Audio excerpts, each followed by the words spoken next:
Okay, I see people are joining us, and so we're going to start. Good morning, everyone. I'm John Casper with the Oshkosh Chamber, and we're here for our monthly HR briefings with our good friends at Von Briesen and Roper. We have today Jim Macy coming to you live from his offices, his studio offices up in their new offices in Neenah, and Jill Pettigo Hall coming live from Madison, and we're just chatting a little bit about Madison stuff a few minutes ago.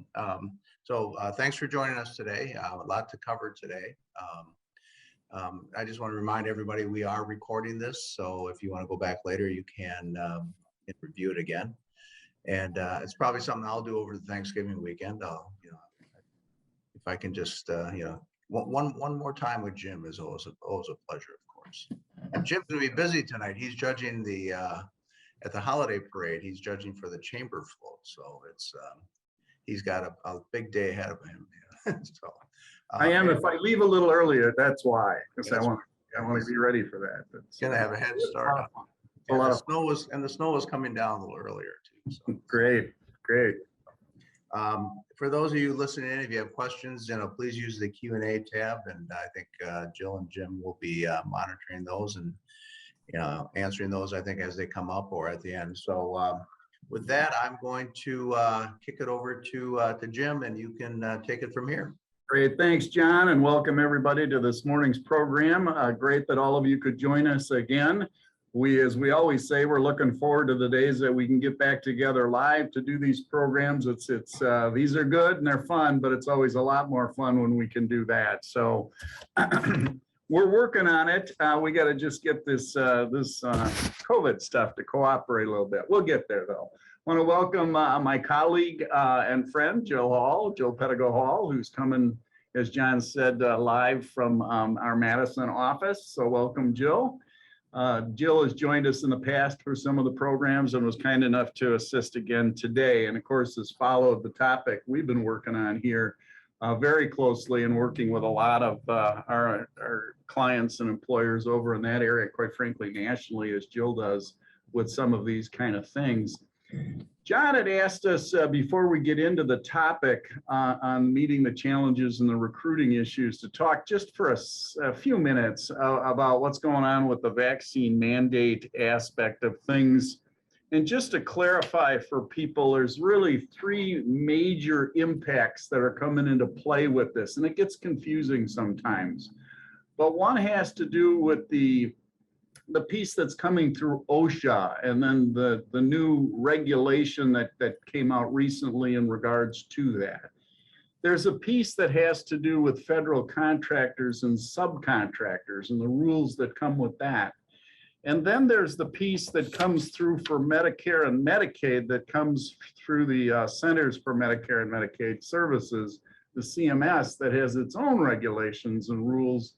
And they're all a little different. And that's what gets, I think, confusing, Jill, for people as we work through these kind of things. So just very quickly, from the OSHA side of things, there's two major pieces of that. And that's for the employers that are 100 or more that deal with that aspect, that are required to, their employees are required to be vaccinated. But there's an exception to that on a weekly basis. If they don't get vaccinated, they can be tested.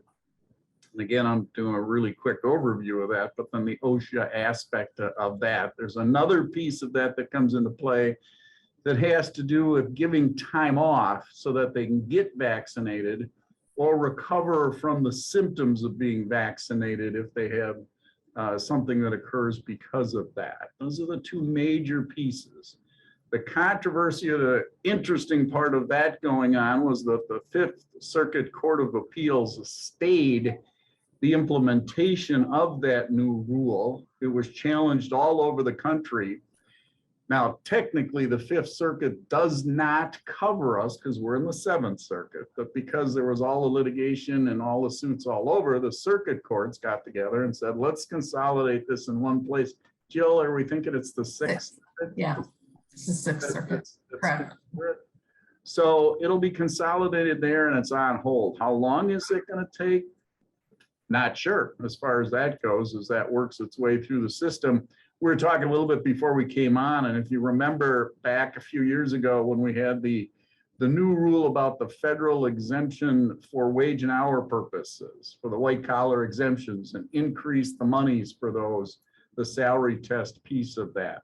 That got challenged. Joe, I think that was the Fifth Circuit as well that initially heard it. It was. And then it worked its way through the courts on that, and then kind of worked itself through eventually, but that didn't happen right away. That took a considerable amount of time. And any guess, Jill, that you think that we may be watching this and seeing this?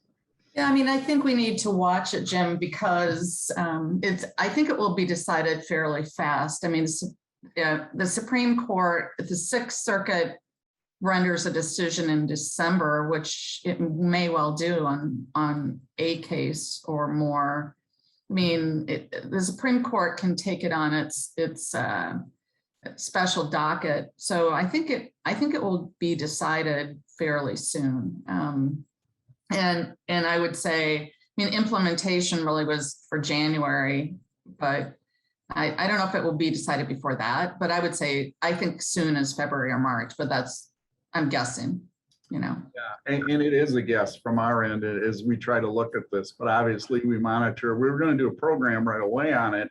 But when it was put on hold, we figured we'd put that on hold. There are the new rules, there are the regulations, there are all the nuances that go with it. We'll keep people updated as that gets closer and as we hear more about it.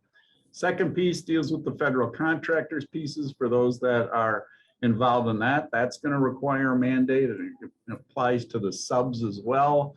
The big difference there is it doesn't have the out for those that don't want to get vaccinated and do a test. So that option is not there under that number 2 of the list of things we're talking about here.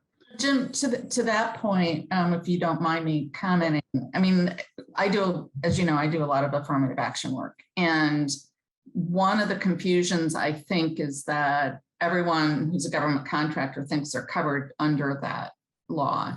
And it's actually only the service federal contractors. It's not the supply. So if somebody's manufacturing things, at this point in time, they're not covered.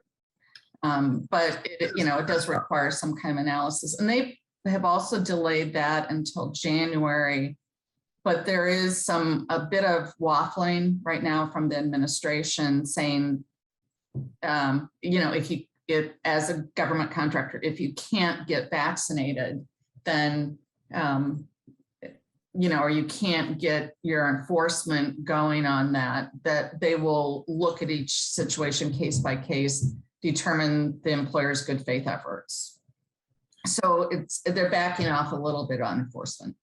In other words, it's one of those, you particularly within our team, but the team overall watching on a daily basis as this gets negotiated and working itself through. But it's a big deal, and it's a big deal over here, of course, with all our federal contract work and all the subs over in this part of the state. Well, really all over the state, but big here as well. And then real quickly, the third piece of this has to do with the Medicare, Medicaid piece coming through the CMS. They had their own rule about that. Again, there isn't necessarily the option, as I understand it, to test out of that. But the other piece is just because somebody receives Medicare, Medicaid, and they're involved in those programs doesn't mean they're covered. There's a specific list of covered entities within those rules. And the rules then say if you're not on this list, then you're not covered as of yet. But again, all of these rules talk about, well, we're kind of looking at this and we'll see how it plays through and whether it's going to play to other people as well. So any other thoughts, Jill, even on that one or this overall? Well, I mean, I think that given the movement in 3 directions from the government, I think I don't know that they're just throwing things at the wall and seeing what sticks, but I do think there is an initiative. And so it's probably behooves employers to consider what they're doing in their population.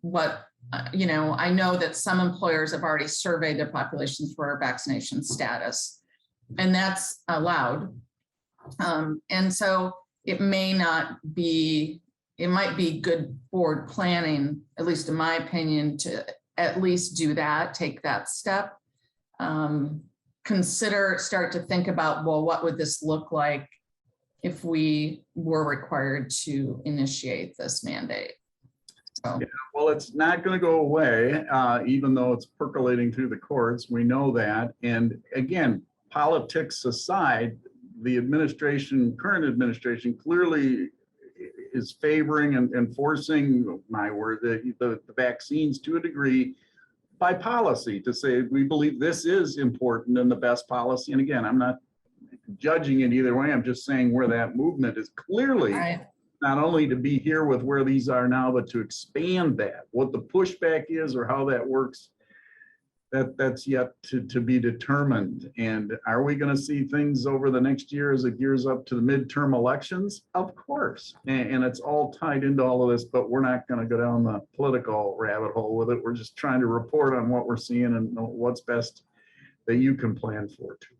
So it definitely ties into our next topic, and that has to do with meeting the challenge of recruiting and hiring in the new age. And hopefully everybody can see the PowerPoint that we have on the screen as we're going to work through that. But definitely has been an issue. It's going to be an issue. I can tell you, I was on a committee probably 15 plus years ago with one of the chamber groups, and it was, what are we going to do in the Fox Valley? Because we're seeing a shortage coming and it's going to happen and we got to plan for it. This was pre-COVID. This was pre-everything that we knew we would get to a point with where things are and the population aspects of things that this was going to happen. Now let's really complicate it by adding the COVID overlay, the baby boomer movement, and all of the other kind of stuff. So let's talk a little bit about what we're seeing with this and the other challenges and other options and legal pieces that you all have as we work through those kind of things.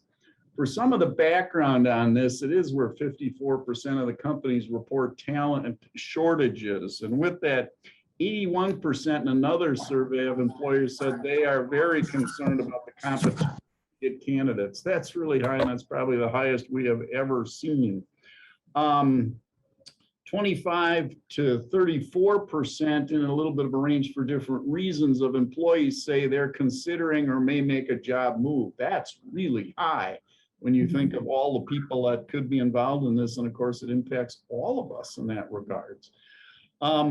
We go through some of the other stuff that we have here. By 2030, the shortage is projected to be between 4 and 8 million. That's pretty huge.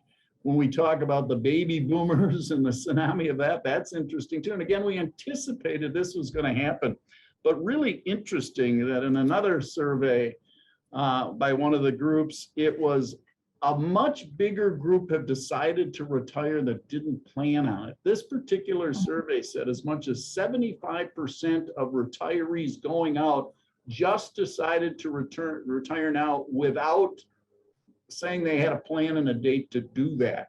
Because of the conditions and everything else going on, they just retired. That was not anticipated and added to the problem that we already have. We mentioned COVID quickly here. Well, there are a lot of people, and it falls into the last statistic I just gave you, where they're kind of on the fence and they're thinking, do I want to do this or don't want to do this anymore? And being at home and doing the other things just sort of said, I think I'll do that. Jill, thoughts on any of that? Yeah, I mean, I think that the COVID impact has been dramatic. And I mean, we hear this every day. This to me it's been somewhat of a refrain before COVID, but now it's far more accentuated. And I know that, you know, there are all sorts of surveys out there. We just gave you a few samplings. But 35% of people who did change jobs, they did it for pay and benefits. So I think that's something just to file away. And 25% changed because of work-life balance. So one of the things we'll be talking about very shortly here is how to address those things, because those are real factors. And I guess I can talk about it now. So I spent a lot of time working, obviously doing advice and counsel. I'm a litigator, but I've been doing employment law for over 20 years. And this is the most severe talent shortage I've seen.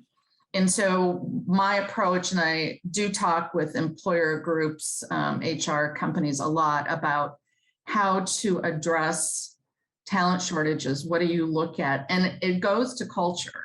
And so you might call me a workplace culture geek, because I focus on that quite a bit. And just a bit of a story. So about 8 years into my practice, I left and I founded and ran my own company for 11 years in the Milwaukee area. And what I gained from that was a real understanding of how important culture is to drive employee engagement. So I believe very strongly that solutions for employers really in a talent shortage is to develop a strategy, though. And a strategy so that it's not let's just put some ads on LinkedIn, or let's just throw some ads out there into the Ethernet and see who we get. It's more to look at everything on a broader basis. And so my suggestions really are to first look internally, look at your culture. Do you have a culture in light of the COVID changes? We know I just talked about work-life balance, and also benefits and pay. Consider your culture. Do you have a culture that's welcoming? Are people going to want to come work for you?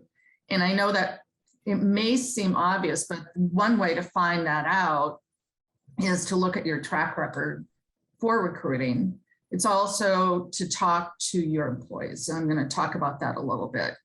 But you look at, because what the benefits you offer your current employees are what's going to attract your talent.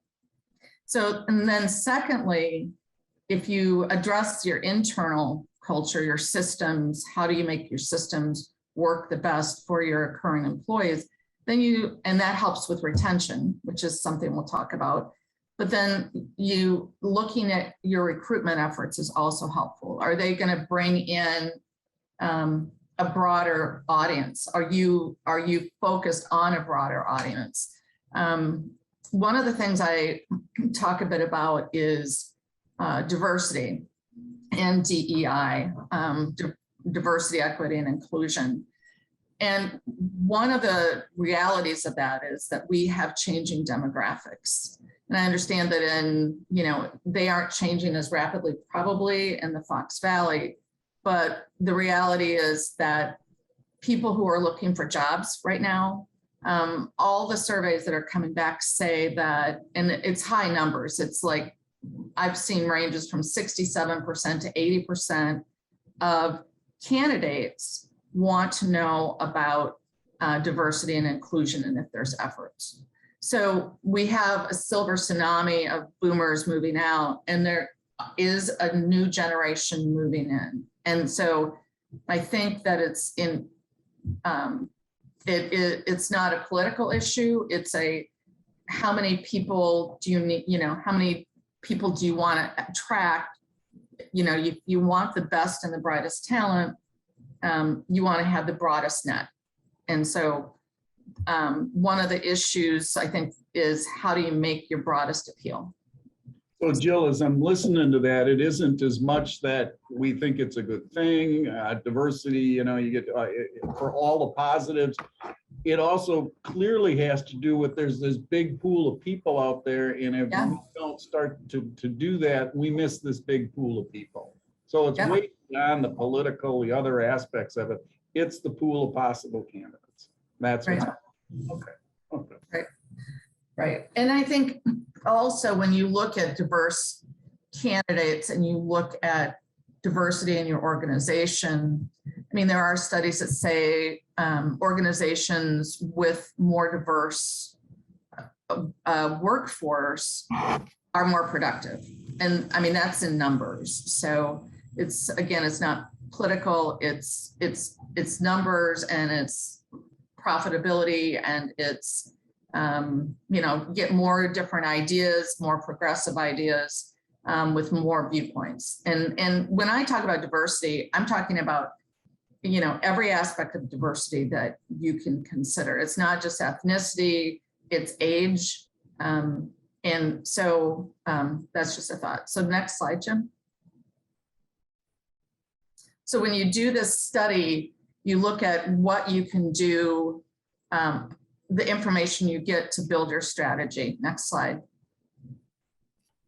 So I talked about evaluating a culture, and I do think that when you look at your organizational culture, leadership is going to drive that. If leadership is not on board with that, then it won't happen. I think about American Family. They have, I attended a meeting a couple weeks ago, and American Family, the CEO has pushed forward on a lot of initiatives. And because of that, of course, they've happened. Same thing here. So an evaluation to look at, how your culture deals with tangible things. We'll talk about benefits. You're going to have to motivate 4 generations now. And to me, that's striking. And I read that the other day, and I hadn't thought about it. But this is the first time really that employers are having to do that. You have, your tech savvy people in their 20s. You have your Gen Xers who've been around for a while. You still have boomers, thank you, in the workforce, and like Mr. Macy and myself. And so, but somehow you have to motivate them, but you also have to, I think, build partnerships. So one of the things you examine in your culture is how are these people working together? How are they building on each other's strengths? And so I think that is really critical. And getting feedback from your current employees about what's working, what's not, what makes them want to stay. I mean, you can get feedback and get it anonymously. Jim, your thoughts on that? Well, I was, as you were talking about that, I was thinking and being in some collective bargaining negotiation sessions over the last month or so in different places. And what was really key to us is we had to sit back and say, who's on this bargaining team and who's going to be making these decisions? And we had very mixed bargaining teams with some really young people who have a really different attitude about wanting more time off, wanting more family time. Not interested in the seniority concept. On the other end of the spectrum, the boomer side of it is you wait your turn, I paid my dues, the seniority piece comes into play. So that whole study of knowing who's on the team and who we're talking to really matters in getting the deal done. And as you said, I've never been at the table where we have 4 different generations, all with different interests to a degree. Of course, they overlap, and pay is huge and benefit, obviously. But it's different, and we've never looked at it quite the same. But we are not going to get our deals done or recruit without knowing that and keeping that in mind. Yeah. Next slide. So I think that one of the things that I think tells me about, and is to Jim's point, it's like, what is it that causes employees to want to stay? And one of the things that I think is in common amongst those 4 generations is employees want to be engaged. And especially the younger group, I think it tips a little bit more toward that. I mean, I think the boomers are more inclined to just say, I've got my job, I'm going to come to my job, I'm going to perform it. This is what I do. Younger generations are like, I want meaning in my job. I want it to mean something. I want to be valued. I want to grow. And so these suggestions on this slide really are how you keep employees engaged. These, if you focus on the employees and invest in employees, and it's termed in some thought groups call it human capital. If you invest human capital, you'll get returns. And studies show that investment in human capital, employers realize on that more than investment even in technology. so that it is something to think about. And these are suggestions. And I think what the whole theme of this is how do you provide opportunities? How do you provide that tangibly? Because the same thing you do to keep your employees engaged are the things that candidates are going to be looking at. They're going to be asking about that, or they're going to say, do you have employee resource groups that you're getting information from? Do you have cross-cultural partnerships within the workplace? And partnerships in the workplace, when you're putting groups together, like the bargaining teams Jim was talking about, that's one way to keep everyone engaged because they're exchanging ideas. So, Jim, your thoughts on this? Well, and the studies all tell us pay is really important. It's usually pretty high up there in terms of that, but right next to it always, and sometimes passing it, is the idea, do I feel valued and do I fit in? Doesn't mean they got to be in charge, doesn't mean they got to manage. It's amazing how we miss it in communication sometimes, where somebody leaves and the exit interview is, I just didn't know where I was going or where I fit in, or communicating with my manager. My point with that is it's no longer acceptable to promote into the management ranks the next person up. Managing is a totally different talent than the knowledge of the job they did before, or the knowledge of the line work. It's important, but the coaching and the managing is really something you got to step back and invest in now. That's a whole different talent that's critical for you now and over the next couple of years. If your managers can't coach and manage and really communicate, you're going to lose a lot of people. That's separate from recruitment. That's definitely one of the major things out there right now. Well, and that's one of that, to your point, Jim. I mean, that's what we see when we go in to litigate and to defend.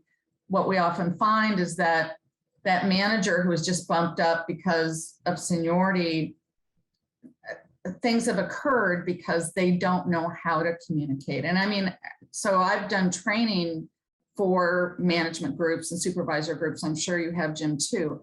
And one of my main things I train on, and I'm a lawyer, but I train on communication, because how do you communicate effectively with your, how do they learn to communicate effectively?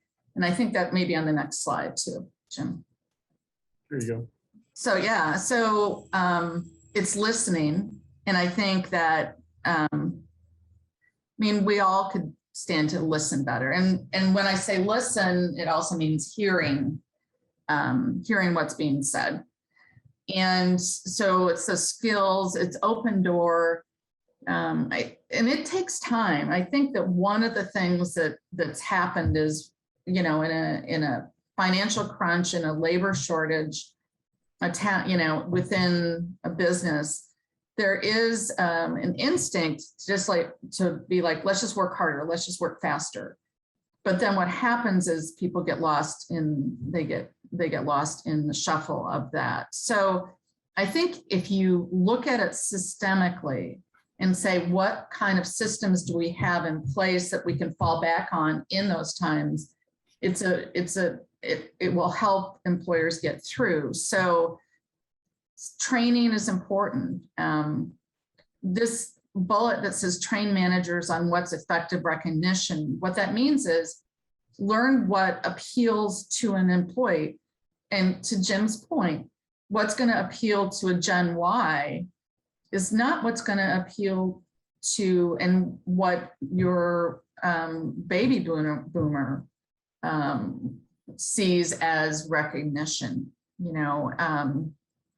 so you kind of have to have a way of assessing that or learning that, and your managers need to spot that. And that just means they need to figure out who this individual is, because not everybody's going to be motivated by the same thing. We can create a great job. We can create a lot of nice things that go with it, but without that training and coaching from the managers and the communication, we lose it all. And we go, this is a great job. A lot of the studies, fascinating to me. A lot of the studies say, I love my job. I love working on what I'm working on. I just don't fit in and I don't know where I'm going with the company. I can't communicate with my manager, so I'm out of here. That's Right. incredible to me. So it's a big piece overlooked and worth investing in now. Yeah, I agree. And the other thing is, and we try to do this. I mean, Jim and I try to do this also. One way to retain people is to mentor them. If you can set up a mentorship program, and what that does is that gives both people involved, a sense of value. And maybe it's the baby boomer who mentors the Gen Yer, and they both get something from that. One, the Gen Yer gets the relationship that they really need, and the baby boomer gets a sense of recognition that their knowledge and their history is valuable. So just a thought. I'm going to switch gears a little bit to go through the list of different things. I'm not going to read them all as far as that goes, but what's going on in the benefit world of the different kind of things in terms of the expansion of the leaves. As I said, the newer groups coming through, leave and family time is much more important. Again, not that it isn't important to other people as well, but it's a high priority right now. What are we doing with student loans with the huge debt out there and the different reimbursements and the different things that we're seeing with it? You're going to see pushes for expansion of leaves. It's in the big bill they're kicking around, and I don't know what's going to happen to that, but local employers are looking at that as well to do it within their policies. Different scholarship opportunities, educational opportunities, all come into play of the different kind of things that we're seeing. Boys, we're working through COVID, and another overlooked kind of thing are how are people doing? People are struggling right now, just feeling good about things. If you notice that out in the world, don't overlook your EAPs and expanding how that works, and a better touch to that it's not a negative. It's just part of what's going on that we really can help people through the different things that we're seeing with it. We're doing educational reimbursement kind of things. Again, there's lots of different ways that you can do that, but sometimes we do agreements with it. Sometimes we do contracts with it that will promote somebody, encourage somebody, I should say, work through that. And if they stay in a retention sort of thing, that's great, then we might pay it. But if they leave over a certain amount of time, they pay us back gradually. The longer they say, the less they have to pay back as far as that goes. It's a written document that gets prepared. They are enforceable. They do work. And there's nothing wrong with that in terms of how you work those kind of things through.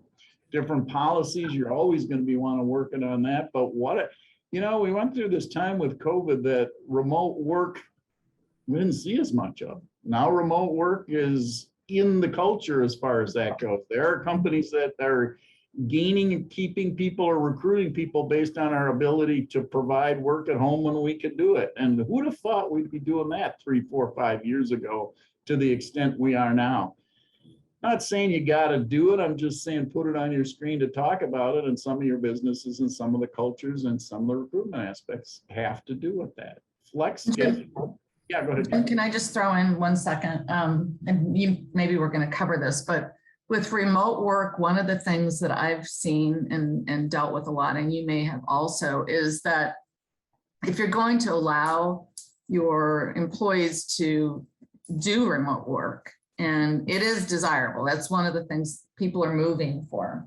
If they can't get remote work with one employer, they'll go to another one. So that is a reality. But if you're going to do it, I would say have a policy. A pretty sound policy, because there's a lot of, and Jim will talk about this legal issues, but you do want one. Yeah, no, it's a really good point. I'm glad you mentioned that. We got wage and hour issues with it. We got other issues with it. We got accountability. One of the companies I work with said they think they might lose 30% productivity in the absence of a policy and good communication and how it really works.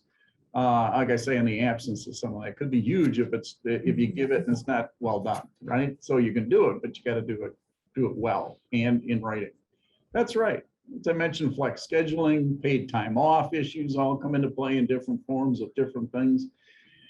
the whole growth of several part-time people instead of a full-time people. If we can get enough people to do it, the point is that some people don't want to work full-time, and we got to fill in that, and the whole aspect of job sharing and contracts that we do with those kind of things. So that's on the internal piece. Jill, should we transition a little bit to the recruitment?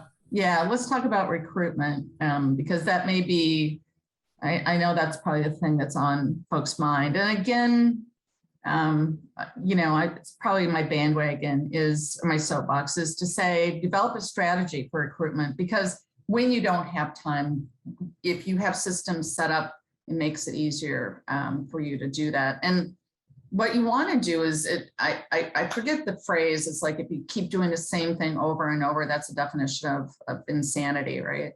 And so it also means if you're using the same methods and not getting results, then you need to look at other methods to get a broader audience. And we've talked about that. And look at, in that regard, what you look at is you look at how do you screen, how do you interview, how do you communicate with candidates. So slide. So there's external marketing. You design it to, again, the broadest audience. And the affirmative action work I do, the Office of Federal Contract Compliance programs is very focused on recruitment. How do you get to the largest group? And so that's why I have this here, because I work with employers to broaden their marketing of their jobs, because you're really selling your company to these candidates. If you want a company, it's advertising just like you would be advertising a product. You're advertising your brand, your company, or your organization. And so these are ideas. You look at schools and how could you utilize schools? Are there specific community media that you haven't gone to, or organizations? Are there disability organizations? Are there ethnic chambers of commerce?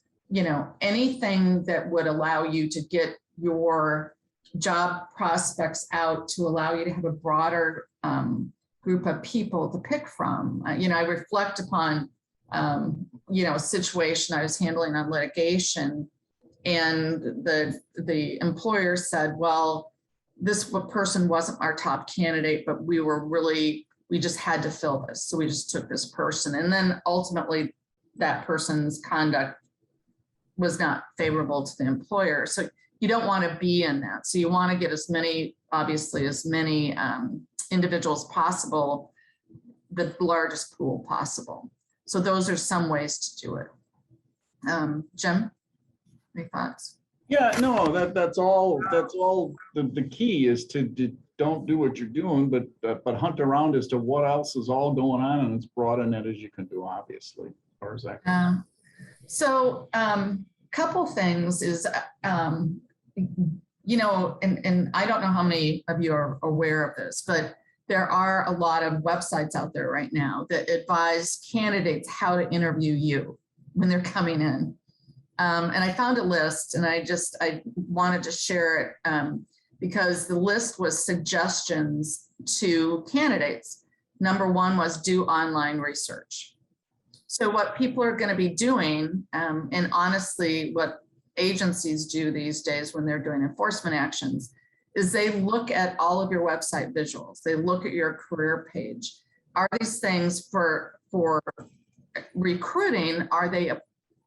Does that have a broad-based appeal, or is it narrow enough? So your website is really a valuable recruiting tool.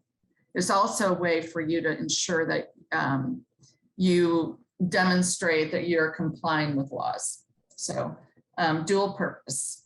And then it's also a way for you to communicate your brand for having a positive culture, company mission. If you don't know what that looks like, go out on the web and put in some company names, see what some of the, maybe Fortune 100 or Fortune 50s, you may not have that kind of capital to deal with, but you can see what appeals to you, how that's conveyed. Having job descriptions that are gender neutral is if you're posting them, you're doing electronic applications, it is critical to make sure that those job descriptions are gender neutral, that they do not in any way reflect any kind of bias toward protected categories. And again, to my earlier point as to what candidates are looking for, if you can comfortably state a commitment to build an inclusive culture in your job descriptions on your career pages. I mean, if you're a government contractor, you're required to do that. But I think it's important, and also to be very open about how you want individuals to be engaged in continuous learning and training and opportunities. Those are tools that are going to be valued. To my other point, one of the other points of advice that are given to individuals is to look at employees, the current employees. What do they look like? What do they seem like? How do they seem happy? To look at a company's core values. So I think in your websites and career pages, it's important to somehow convey what the core values are. And the other thing that ends up happening is that their individuals are being coached to ask questions. Both of my kids came through professional schools, and their colleagues who are very employable, really strong talent, they go into interviews and they conduct their own interviews in their job interviews. They see that they're the individuals who have something to provide. So they will interview their interviewees, or interviewers, I should say. And so I think that it is a new way to consider what might occur in interviews. And we are going to talk about that a little bit more, but it's also to be mindful of that when you're recruiting people, that you want to be prepared for the questions that you may be asked when you get a good candidate in. Jim's slide. So these are ways to do recruiting. And I think a lot of you are aware of that, but you want to make sure that you don't just rely upon one form. Use as many forms as you can. You can use hashtags to promote job openings. And one of the areas that I think that is important to know about is when you're doing these things, when you're using social media and recruiting, again, be careful with the content. Make sure that your provider you're using is find out from them, have them be accountable in terms of how they're using your job positions, what they're sharing, what they're doing. If you're using someone else to do your advertising for you. Jim, any thoughts on that? Yeah, overall, some of this you can say, well, we kind of know this. Well, do we really? I mean, when we say, but first impressions really matter. Your website really matters. How you communicate matters. If the lens is from Jim Macy's view being X age and this is the way we've always done it, that's not going to work anymore. Jim Macy has to communicate within his workforce so I can get the lens from every other group of people to say, how does this look to the outside people? That's the first impression when they go to our websites. That's the first impressions when they see the communication pieces we put out through Facebook or other pieces. If it hasn't been looked at for a long time, your candidates know that, and they're going to know it really quick, particularly the younger groups they whistle through this stuff really quick. They know what's up to speed and what's not. That's the first impression, and it really makes a difference in this stuff right now. Yeah. One area that is, oh, go ahead. No, that's okay. I was going to, go ahead, finish your thought on that, Joe. Well, I was just going to mention, and I'll talk about this a little bit more, but one of the things I guess to plant a thought about is that when you're using any social media, when you're using collecting applications and scanning them, you're using artificial intelligence.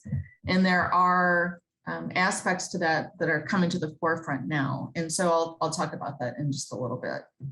Sure. One of the things we're getting asked a lot about is because of the lack of candidates, because of the candidates that come through that might not meet the qualifications that we would prefer in a different time.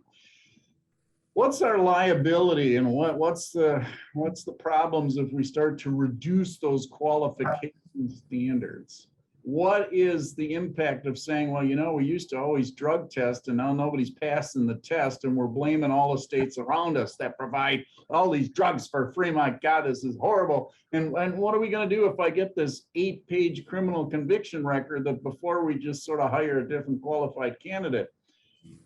Unfortunately, the reality is I know a lot of you have to look at the idea of maybe throwing that bigger net and taking people that don't have quite where you'd like that to be. Is that going to create a huge liability for you? Not necessarily, but you got to think that through on each of the different things that we have on the list is that goes through that. If you required a bachelor's degree before and now you're not going to, when you make that decision through the hiring process matters. If you do it midstream in the middle of a hiring series, you may create legal liability for you by excluding some people or including people by changing your criteria. Is it based on the qualification or is it based on some protected category? Midstream is going to be a problem, so you got to think that through as to what difference is that going to make and when you make that qualification change. If you're not going to drug test anymore, that may be okay, and we're going to spend some more time on this in a couple more slides coming up.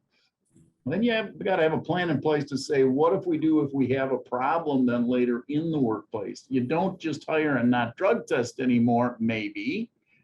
You follow up to make sure you still have a safe work environment as the overall piece to that. Again, we'll come back to that. Criminal conviction law didn't change. It's still got to be substantially related as far as that goes. And while you may risk some other stuff, quite frankly, the law requires that we do that now, unless it substantially relates to the things that we're talking about. So into the internal recruitment marketing pieces that go with that as well, we look for referrals, and sometimes we give incentives to our employees that provide referrals and the pieces.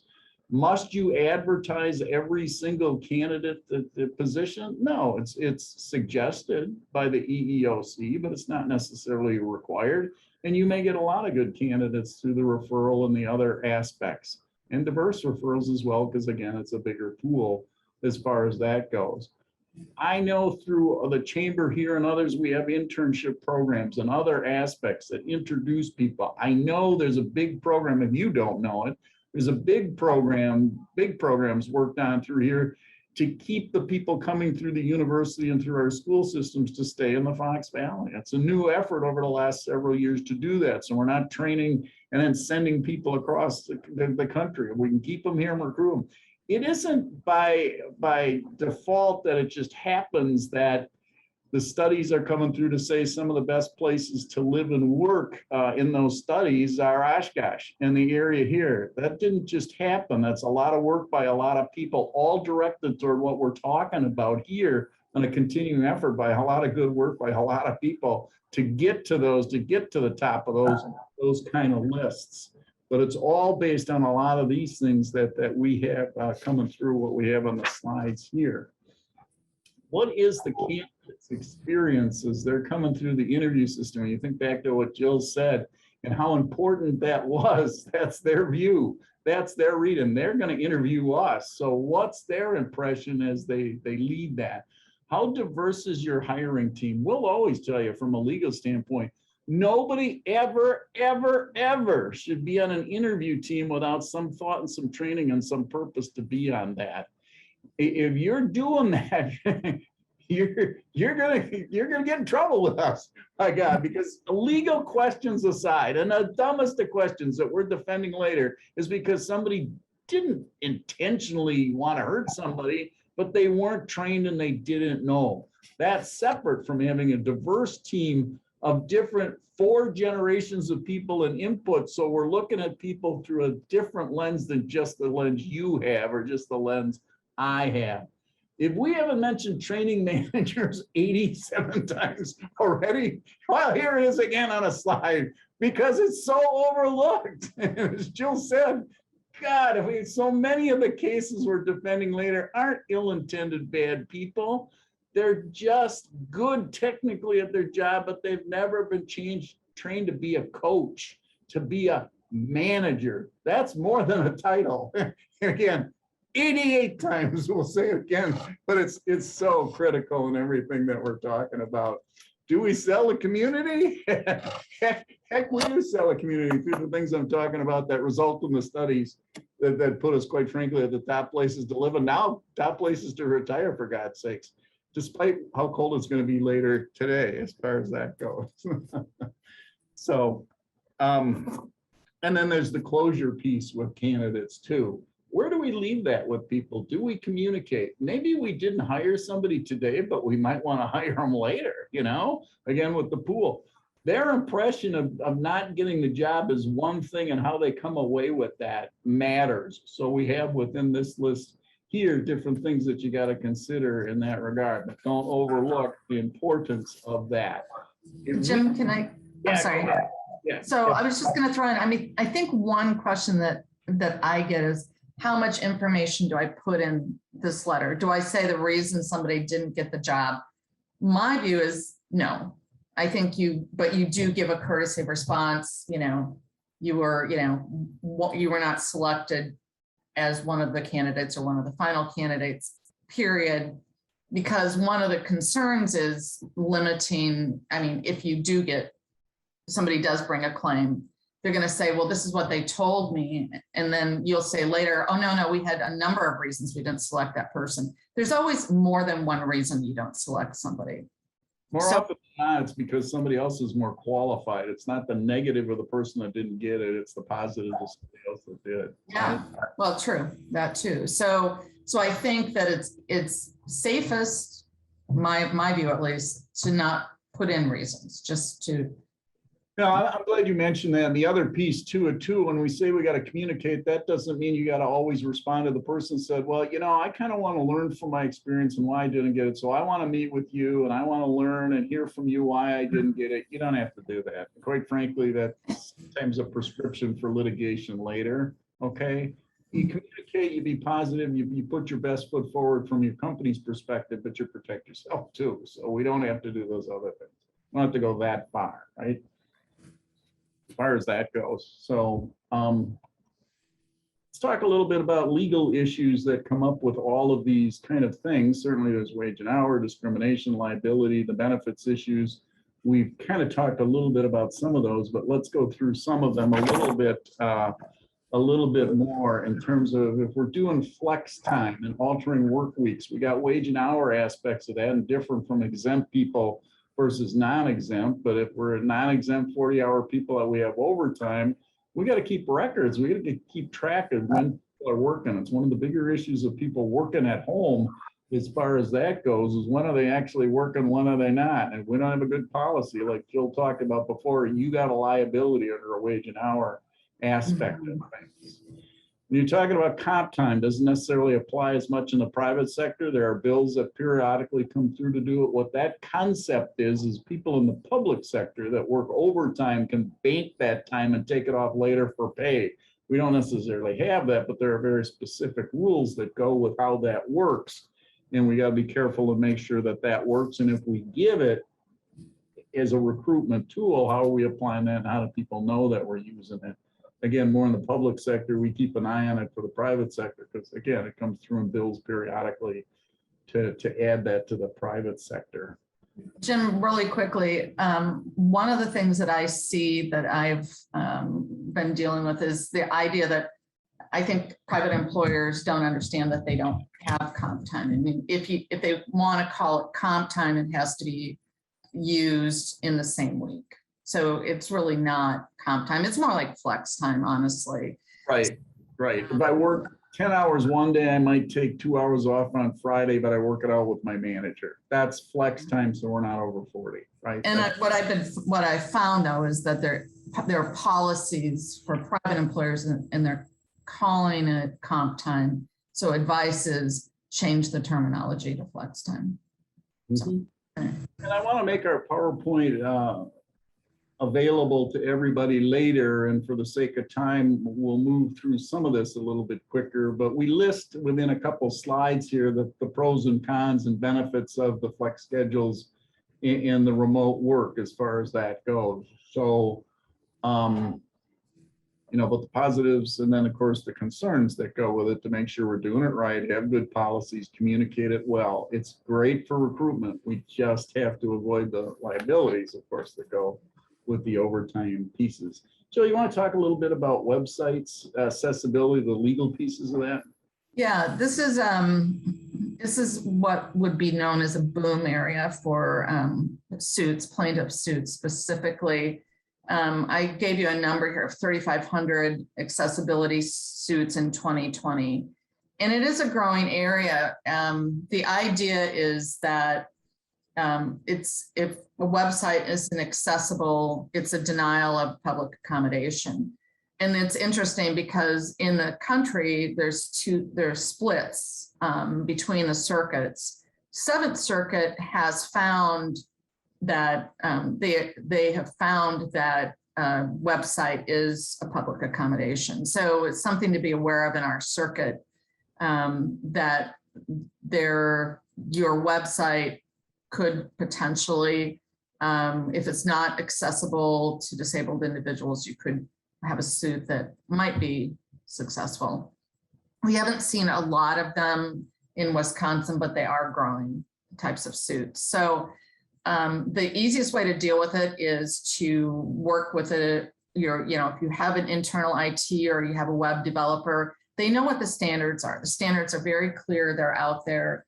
And I guess what I would just say is double check that your website's accessible to disabled people. And if not, go back to your developer and say, this has to be made accessible. And it's, it is a dollar expenditure, but it's worth not having a nuisance lawsuit brought by plaintiffs' firms it's a cottage industry for some of them.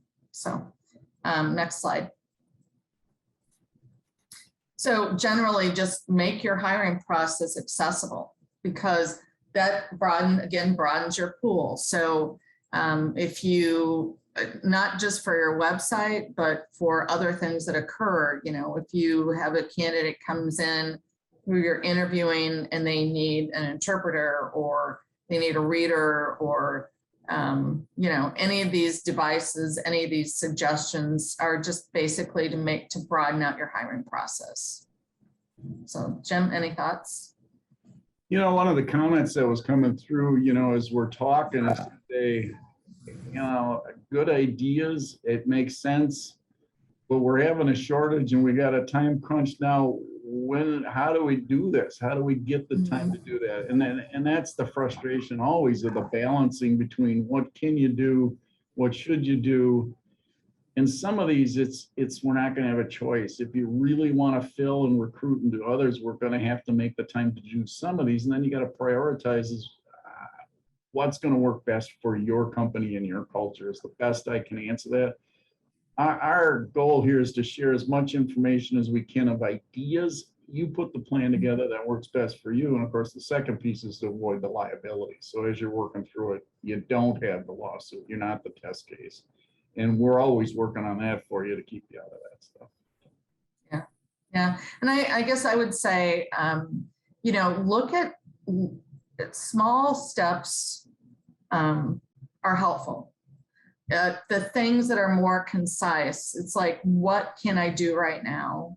And then when you get a little bit more room, it's what else can I do? And I think if you look at it as, we need to do all of these things, to Jim's point, it's overwhelming when you're understaffed and you're scrambling, but maybe there's 2 things you can do. Maybe there's 3 things, and you just keep adding on, because little steps will make a difference. And I think when I say little steps, figure out the one that's going to give you the most impact.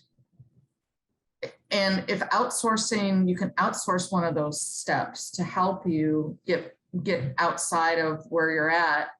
And if that's affordable, you have resources to do a little bit of outsourcing, do that.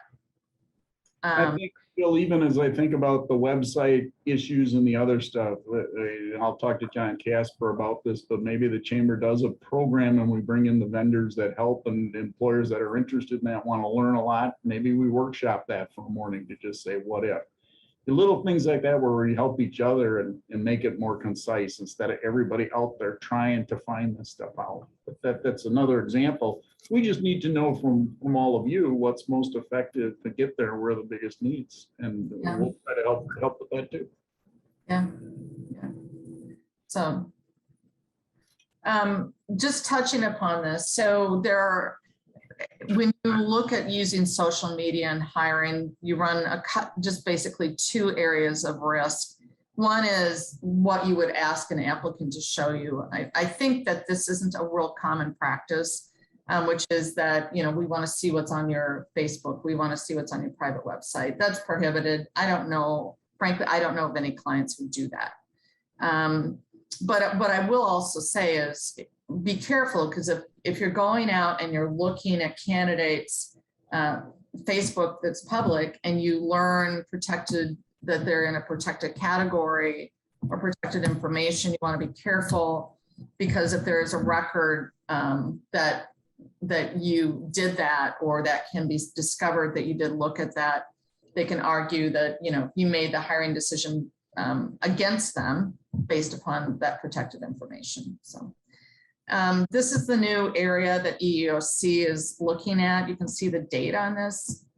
The EEOC just a couple weeks ago identified the use of artificial intelligence in hiring to be a systemic discrimination priority. What that means is they're coming for it. There is one commissioner in particular who I'm very familiar with, and he has made it his cause. And so they're going to be he's looking at doing a commissioner charge to seek out cases that he can litigate regarding artificial intelligence. So this is how you may not even think about the fact that you're using artificial intelligence and you don't know it. So if you have online job postings and those get scanned, if you have web-based applications and questionnaires and you're attempting to use an algorithm to hunt for candidates, if you're using screening tools for resumes, going out to LinkedIn and looking for certain words, you're using AI, or whoever you've retained to do these kinds of searches is using AI. And the issue is you may be selecting against a particular group of people, and thus there's bias, and it's unintentional discrimination, but it's there. And so there are certain ways to deal with it, but you should realize that there is a risk, and that the federal agency who enforces against discrimination is looking at this really hard. So what do you do? How do you deal with that? On the next slide, we have some suggestions if you're using it. Take a look if you're using a third party, or you're using some kind of screening, computerized screening, web-based screening. See what your results are. I mean, if it looks like there's only one type of person that's being pulled, one, that doesn't serve you because you don't have the pool we were talking about, but two, you may be perpetuating bias, i.e. discrimination. So you need to look, a classic example is, somebody does screening, who decided what terms would be used. And I will tell you that different people pick different terms. We even do this when we're looking at evidence and we're having scans of evidence or scans of somebody's emails for litigation. And I will pick words that I want searched for. Jim will pick different words. One of our differences is that he's a male and I'm a female. And the question would be, so is a white male the only person deciding this? Is a woman deciding this? Is a person of color deciding these terms? So that's one piece. Who designs your processes, who's working with that entity to do those searches. Do they understand that you have obligations to be non-discriminatory? Is the way they're doing it valid? And validation is a very complex process. And Jim and I have spent a lot of time talking about validation in the last year and some litigation. But what it means is the process going to result in what you're looking for? And is it a valid way to search for something? Or is it something that's going to be skewed and biased? So that's it. It's very complex, but I wanted to mention it, put it on your radar. Yeah, but it's very doable too. And as Jill said, she and I litigated together a case in a different part of the state over the essential qualifications for a job and whether they were validated. I'm not going to get into the aspects of that, but very doable when done right. And it wasn't that case by that particular employer and upheld. But really important to do the homework before we just go into those kind of things. All that was done, of course, ahead of time, done correctly, and then it works. It really does work. So just a process, certainly. So let's talk a little bit about going back to the legalities of changing our requirements and the things about what we might do with testing, just for a little bit of this. And if we lower the standards or choose not to, we test but hire anyway is one way, or we just say we're not going to test anymore as far as that goes. So the reality is that a lot of the states around us, I think all the states around us, have legalized the other aspects of this. And the degree of testing that we've seen for positive tests, there isn't any question that that's up from a few years ago in the different things that we work on with the different companies that we represent. And then we get the questions about, should we be doing this? Should we hire? What do we do about those kind of things? So it's a little bit different than the alcohol aspect that we've worked with forever, but there's some similarities as well. Let me just say that. One is it can be in the system longer and it may not have the same effect over the period of time that alcohol might when we test for that in the workplace. So it adds a little different view that we've got to do as we're looking at what the impact is in the work as far as that goes, but it's there. Can you still, if we looked at some of the other laws in Illinois and some of the others, the long and the short of some of that stuff is that they are telling us that they still respect the employment setting and they're going to give you quite a bit of leeway in dealing with these kind of things in the workplace. So you can still have your drug test, you can still do your other aspects of it as far as that goes. Jill, a couple thoughts on Yeah, I think in Wisconsin, as Jim has said, you're still protected if you do testing and you choose not to hire. However, again, the reality is that there is a whole, probably like at least 1 or 2 generations where use is occurring because the THC is so accessible. So you want to have policies. To me, the orientation is you want to make sure that when people are on the job, they're able to do their jobs. And so your policies need to indicate, I would say that, if it's determined that somebody is incapable of doing their job because they're under the influence, then you will act on that. That's my thought on policies. Jim, what about you? Well, I think if we're not going to test, you're still going to want to have some reasonable suspicion aspects if you're not doing candidates. So if you suspect there's a problem at work, from a safety standpoint, you got to deal with that. You may not, you're going to do random testing for CDLs, commercial driver's license, other positions, but reserve the right to do at least some reasonable suspicion. Then you train your managers as to what's reasonable suspicion and what it is. And you can still prohibit it to say, if you test positive, you may not be working here. And you can make that very clear that may be the impact of that.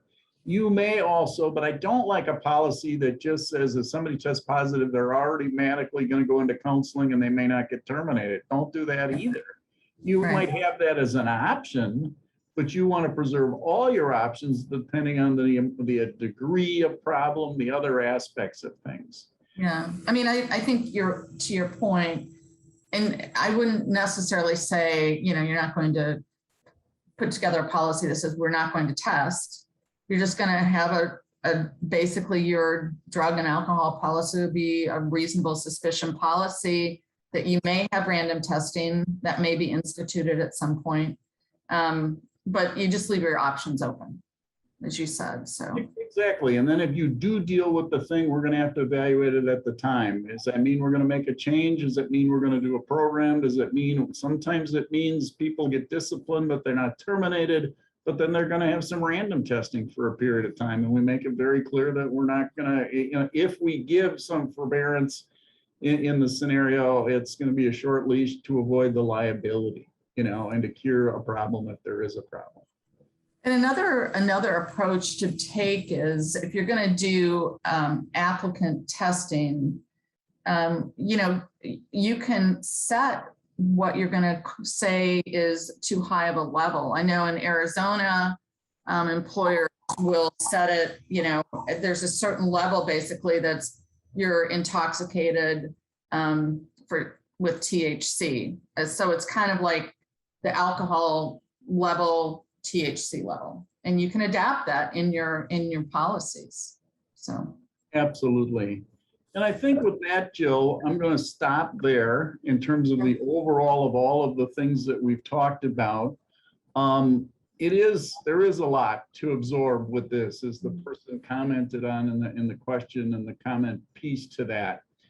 But as Jill also said, step at a time, little by little. It is going to be a smaller pool. Your industry, if you're having trouble recruiting, you're not alone. Every single industry we work with has the same problem you do. There just aren't, for lots of different reasons, enough people, and it's going to be a problem. And so let's work on that together with these ideas and avoid the legal liabilities that go with it that we outlined today. And it's working. You know, we're at kind of looking at these numbers from our last chamber committee meeting that we were with the Economic Development Committee. 2.9% unemployment in September numbers for Oshkosh, 2.6 for Appleton, 3.2 bumps up, 3.2 in Fond du Lac.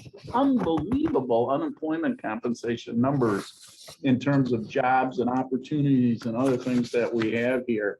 And the county piece goes the same way as far as that goes. They're all under the three counties I just mentioned, between Winnebago, Outagamie, and Fond du Lac, of under 3%. 5% they consider full employment.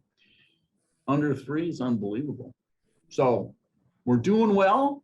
Now we have the issues that go with doing well and having a strong economy and doing well overall, being a good place to live and all those kind of things. So Jill, any final comments? no, I would just encourage you to, again, just take a look at what you have. Take a look at how you can broaden out if you're suffering from underemployment. And I think step by step is doable. We're happy to help with any pieces, whether it's policies or training. You know, we're here. So. So John, we'll kick it back to you then. Great. Well, thanks, Jim and Jill. Very, very informative, very timely. You know, those numbers that you mentioned at the end are, you know, we hear it every day. I get people calling, you know, how do I get people? They're asking about the Afghan refugees and, you know, looking at all sorts of different options to fill spots. And we all see what's going on in the marketplace. I mean, you know, restaurants have limited hours, stores limited hours, and it's tough out there. So we keep working at it. Employers keep doing it, and we'll get through this at some point. So again, thank you for joining us. We're taking December off for the holidays, but we'll be back on the third Thursday of January with a new HR topic. And so be looking for that coming out very soon. So with that, thank you for joining us, and we will wish you all a very happy Thanksgiving and a good holiday season coming up. So see you later. See you. Bye now. Bye. Thank you.